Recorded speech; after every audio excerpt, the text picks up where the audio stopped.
43 million borrowers have about $1.5 trillion in federal College graduates are carrying more student loan debt. The soaring student loan debt carried by nearly 75%. Most sophisticated and most predatory racket underway in this country right now.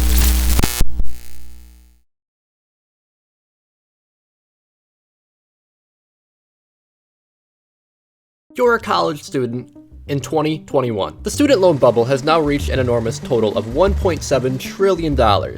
For comparison, the total US credit card debt is roughly $800 billion, less than one half of the student loan debt. You can expect to graduate with an average of $38,255 in debt when obtaining a bachelor degree. The average expense for one semester is roughly $25,623, meaning a bachelor degree will cost over $100,000 to obtain, with a starting salary of a bachelor degree at roughly $53,800.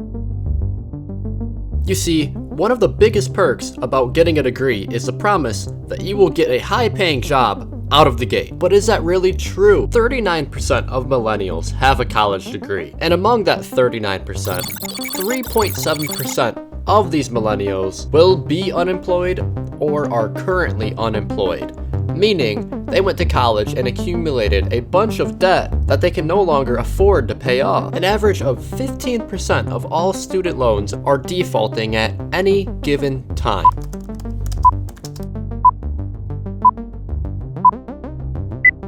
There has been a nuclear accident in the Soviet Union, and the Soviets have admitted that it happened. The Soviet version is this. The year is 1985. Ronald Reagan's your president. Chernobyl just happened. The world is your oyster. And you get to go to college for $11,000 a year in 2021 dollars. Your family will bring home a median amount of $50,000 a year. Fast forward to 2021. Colleges have now increased their tuition by over 123%. The average cost of tuition is going to be $25,000, whereas your family now will only be making $62,000. Wages have increased by 18%, yet college has increased by over 120%. It will take the average college student 20 years to pay off their student debt. Why did this happen? Let's say you find a house for sale for $100,000 and you go to the bank. The bank has two options. The bank can either provide you a loan or they can deny you a loan on the basis that they do not think you're a good investment and you won't pay the loan back. Let's say the bank decides to give you the loan. You then take that $100,000 of the bank's money and you give it to the seller of the house. You now live in that house, but the bank still owns the house until you pay off the balance of the loan. In 1980, the Parent Plus loan system was signed into law by the federal government. This allowed parents to take out loans on behalf of their children in order to pay for their children's college tuition. By law, the federal government had to provide money to the parents. So instead of borrowing from a local bank, the parents were now borrowing from the federal government, and the federal government had to give money to these parents no matter their financial condition. The parents would then give that money directly to the college. So the college was now acquiring money from one of the best customers in the United States. That customer is the United States Bank. The United States Bank has the ability to print its own money and to control the entire economy. So the colleges had now found the perfect customer. A customer that has wallets so deep they are worth $17 trillion.